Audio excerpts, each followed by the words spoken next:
जिस शख्स ने कुरान को सीने में बसाया, जिस शख्स ने कुरान को सीने में बसाया, फिरदौस मुअल्ला में मका अपना बनाया, फिरदौस मुअल्ला में मका अपना बनाया। जिस शख्स की औलाद हुए हाफिज कुरान, जिस शख्स की औलाद हुए हाफिज कुरान, महशर में मिलेगा उसे एक ताज दुरख्शा, महशर में मिलेगा उसे एक ताज दुरख्शा। मैं सूरत यूसुफ को नहीं चाहने वाला, मैं सूरत यूसुफ को नहीं चाहने वाला, मैं कैस के मानंद नहीं आशिक लैला, मैं कैस के मानंद नहीं आशिक लैला। अल्हम्दुलिल्लाह, আল্লাহ রাব্বুল আলামিনের দরবারে শুকরিয়া আদায় করি যে মহান রব্বুল আলামিন আমাদের সবাইকে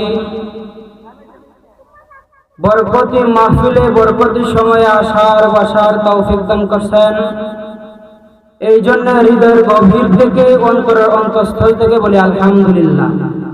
যারা হাজিরিন, নবী মুহাম্মদ রাসূলুল্লাহ সাল্লাল্লাহু আলাইহি ওয়াসাল্লাম স্পষ্টভাবে হাদিসে বলেছেন, আসরের পর থেকে নিয়ে মাগরিবের আগ পর্যন্ত রাসূল বলেন আল্লাহর দরবারে দোয়া ডাইরেক্ট কবুল হয়। এই বরকতি সময় আমরা বসতে পেরে মাহফিলে আসতে পেরে খুশি না বেজার। এই জন্য আবারও হৃদয়ের গভীর থেকে অন্তরের অন্তঃস্থল থেকে বলি আলহামদুলিল্লাহ। যারা হাজিরিন, আজকের মাহফিলটা আপনাদের অত্র এলাকার একটি দ্বীনি মাদ্রাসার মাহফিল। এই মাহফিলকে কিভাবে আপনারা সৌন্দর্য ফুটিয়ে তুলবেন এটা একমাত্র আপনাদের কাছে। এলাকার সমস্ত মানুষ যদি আপনারা একে একে মাহফিলের প্যান্ডেলের দিকে আসতে থাকেন, অবশ্যই আপনাদের মাহফিলের ইজ্জত রক্ষা হবে, আপনাদের এলাকার ইজ্জত রক্ষা হবে। আমি আপনাদের মাদ্রাসার শিক্ষক, আমার সামনে খালি ময়দান থাকলেও কোনো অসুবিধা নেই। কিছুক্ষণ পর থেকেই আমাদের দাওয়াতি মেহমানগণ উপমহাদেশের প্রখ্যাত শাইখুল হাদিস হযরতুল আল্লাম শাইখ মুর্শিদ আল্লামা মুনিরউদ্দিন দামাত বরকাতুহুম মাদ্দাদিলুল আলী যখন এই মাহফিলের মধ্যে আসবেন, আইসা যদি দেখেন এই অবস্থা, হুজুর মনে মনে কইবা যে এই সাত পায়রা মানুষ দেখা যায় মাদ্রাসার মাহফিল করাইলো ঠিক হই, কিন্তু মাঠ দেখা যায় একবারে খালি। এরা হাজির, এই জন্য আরো দাওয়াতি মেহমানগণ আসবেন। উস্তাদ মুহতারাম আল্লামা মুফতি কাউসার আহমদ মাদ্দাদিলুল আলীও আসবেন। একে একে আমাদের সমস্ত দাওয়াতি মেহমানগণ আসবেন। আল্লাহ রাব্বুল আলামিনের কাছে আমরা দোয়া করি আল্লাহ যেন আমাদের সমস্ত দাওয়াতি মেহমানদের সুস্থতার সাথে আমাদের মাহফিলে আসার তৌফিক দান করেন। জুড়ে বলেন আমিন। তারা হাজির, আসরের পর থেকে নিয়ে মাগরিবের আগ পর্যন্ত এই অল্প সময়ে আপনাদের সামনে আলোচনা করার লক্ষ্যে পবিত্র কুরআনুল কারীমের 9 নম্বর সূরা সূরা তাওবা 122 নং আয়াতখানা আপনাদের খিদমতে তেলাওয়াত করলাম।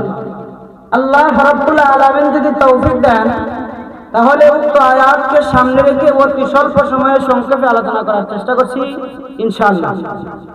যারা হাজির, কইতে পারেন হুজুর সূরা তাওবা দেখলা আর কোন সূরা দেখলা না, এই সূরা আয়াত কেন করলাম?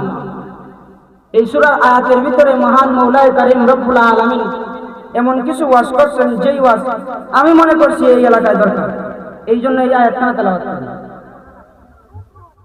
আমরা সবাই খুশি আমাদের এলাকায় মাদ্রাসা এখন প্রতিষ্ঠা হয়েছে। এই মাদ্রাসার নাম কি? মাদ্রাসার নাম হইতে পারে মাদ্রাসা জামিউল উলুম নুরুল হেরা সাতপাড়িয়া, কিন্তু মূলত এটা দারুল উলুম দেওবন্দের একটা শাখা, কওমি মাদ্রাসা। প্রিয় উপস্থিতি, আমাদের বাংলাদেশে বৃহত্তর এশিয়া উপমহাদেশ 2 শ্রেণীর মাদ্রাসা পরিচালিত হয়। এক শ্রেণীর মাদ্রাসা হলো আলিয়া মাদ্রাসা, আর এক শ্রেণীর মাদ্রাসা হলো কওমি মাদ্রাসা।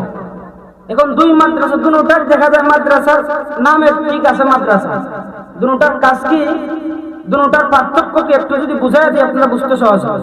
কেন এই সমস্ত মাদ্রাসা দরকার, কওমি মাদ্রাসা, আর কি কাজে আলিয়া মাদ্রাসাকে বয়কট করা দরকার? যারা হাজির আলিয়া মাদ্রাসা যখন একবার উদ্বোধন করা হয়, প্রতিষ্ঠা করা হয়, এই আলিয়া মাদ্রাসা প্রতিষ্ঠা করছিল একাধারে ৩৬ জন খ্রিস্টান এই আলিয়া মাদ্রাসার প্রিন্সিপাল ছিলেন।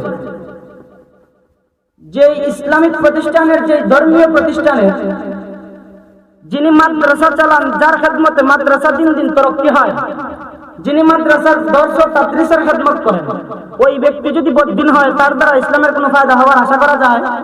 প্যারা হাজির, এই জন্য শত্রু আপনার আমার ভিতরে ঢোকার জন্য, মুসলমানদের অনুভূতিতে একটা অন্তরে ঢোকার জন্য নাম দিল মাদ্রাসা, আলিয়া মাদ্রাসা। আলিয়া মাদ্রাসা দেওয়ার একমাত্র কারণ হইল ওই সময় তারা কওমি মাদ্রাসাগুলা একে একে ধ্বংস করতে লাগলো। যে সময় দেখলো মুসলমানদের তো আমাদের কিছু দরকার, মুসলমানরা তো একদিন উল্টা হয়ে যাইবে, এই জন্য তাদেরকে বশ করার জন্য আলিয়া মাদ্রাসা প্রতিষ্ঠা করে। যারা হাজিরিন, আপনারা খেয়াল করে দেখবেন এই সমস্ত কওমি মাদ্রাসাগুলার একজন শিক্ষক কিন্তু বিধর্মী নেই, সবাই আলেম, সবাই মুসলমানের ঘরের মুসলমান। কিন্তু আলিয়া মাদ্রাসার মধ্যে গিয়া দেখবেন স্কুলের মধ্যে যেই রকম ভাবে একজন বিধর্মী শিক্ষা দিতে পারে, ঠিক তদ্রুপ ভাবে একজন বিধর্মী আলিয়া মাদ্রাসায় শিক্ষা দিতে পারে। যেই ব্যক্তির ইমানে ঠিক থাকলো না, যেই ব্যক্তি আল্লাহকে আল্লাহ বলে স্বীকার করলো না, ওই ব্যক্তি আল্লাহর একত্ববাদের কি শিক্ষা দিবে? যারা হাজিরিন, এই গেল সংক্ষিপ্ত আকারে আলিয়া মাদ্রাসার তাদের ভিতরে কি কি আছে। নাম দিছে মাদ্রাসা, আপনার আমার সন্তানদেরকে এখানে নিয়ে ঢুকায়, দীর্ঘদিন মেহনত করতে করতে এক পর্যায়ে আপনার আমার ছেলে মেয়েদের মেধাকে ওয়াশ করে দেয়, আর কওমি মাদ্রাসার লেখাপড়া ভালো লাগে না। তারা এক পর্যায়ে বলতে বাধ্য হয়, কওমি মাদ্রাসার পড়া লাভ কি? আমরা কয়দিন পর দেখা যায় একজন আলেম যখন ফারিগ হয়, মসজিদে ৫ থেকে ৬ হাজার টাকা বেতনে চাকরি করে ফ্যামিলি চালাইতে পারে না, গাঁও গ্রামে চাঁদা কালেকশন করে। যারা হাজিরিন, আর আপনার আমার কওমি মাদ্রাসার বৈশিষ্ট্য হইল দেখবেন, একজন সন্তান যখন কওমি মাদ্রাসায় যায়, যাওয়ার পরে ওই সন্তান যখন ৫ থেকে ৬ বছর বয়সে কওমি মাদ্রাসায় যা ভর্তি হয়, তাকে সর্বপ্রথম যিনি শিক্ষা দেন তিনি হলেন একজন মুসলমান। শুধু মুসলমান না, একজন আলেম। আলেম কাকে বলা হয়? যিনি ইসলাম ধর্মের ধর্ম সম্পর্কে ওনার জ্ঞান আছে। ওই সমস্ত ব্যক্তিগুলা কওমি মাদ্রাসার মধ্যে শিক্ষক পর্যায়ে নিয়োগ হয়। একটা হিন্দু আজ পর্যন্ত কোন কওমি মাদ্রাসা শিক্ষকতার সুযোগ পায় না। কেন পাবে? এটা তো হইল আপনার আমার একমাত্র শ্রেষ্ঠ ধর্ম। আল্লাহ রাব্বুল আলামিন কুরআনুল হাকিমের ভিতরে জানায় দিয়েছেন, ও পয়গম্বর, আপনাকে আকায় নামদার বানাইলাম, শ্রেষ্ঠ নবী বানাইলাম, শ্রেষ্ঠ ধর্ম দিলাম, যেই ধর্মের পরে আর কোন ধর্ম আসবে না। এই ধর্মের হেফাজতের আপনি যতদিন পর্যন্ত দুনিয়াতে থাকবেন, এই ধর্ম হেফাজতের দায়িত্ব আপনার। আপনি চলে গেলে ৯ জন উলামায়ে কেরাম। যারা হাজিরিন, এই দৃষ্টিতে শ্রেষ্ঠ ধর্ম ইসলাম হওয়াতে আজ পর্যন্ত কোন কওমি মাদ্রাসার শিক্ষক দেখবেন একটা বিধর্মীও পাওয়া যায় না। যারা হাজিরিন, এখন আসেন আলিয়া মাদ্রাসা কি শিক্ষা দেওয়া হয়? একটা সন্তান যখন আলিয়া মাদ্রাসা যায়, আমার জানা নাই প্রথম তাকে সালাম শিক্ষা দেওয়া হয় কিনা আমার জানা নাই।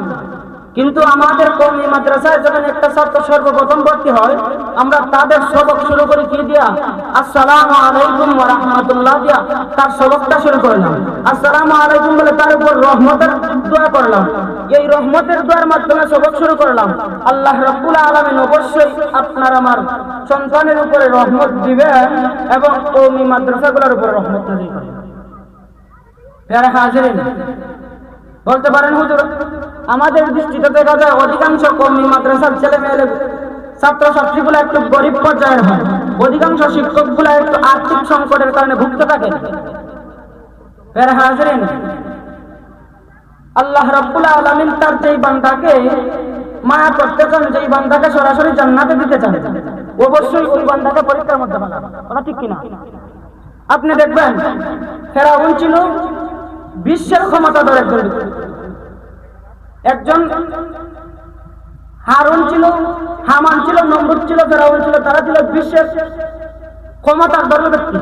আল্লাহ রাব্বুল আলামিন তাদেরকে কিন্তু সবসময় বেমারা দেন নাই, তাদেরকে সবসময় আর্থিক সংকটে ভোগান নাই, যেই সময় কিন্তু আল্লাহ দর্শন আর তাদেরকে সারেন নাই।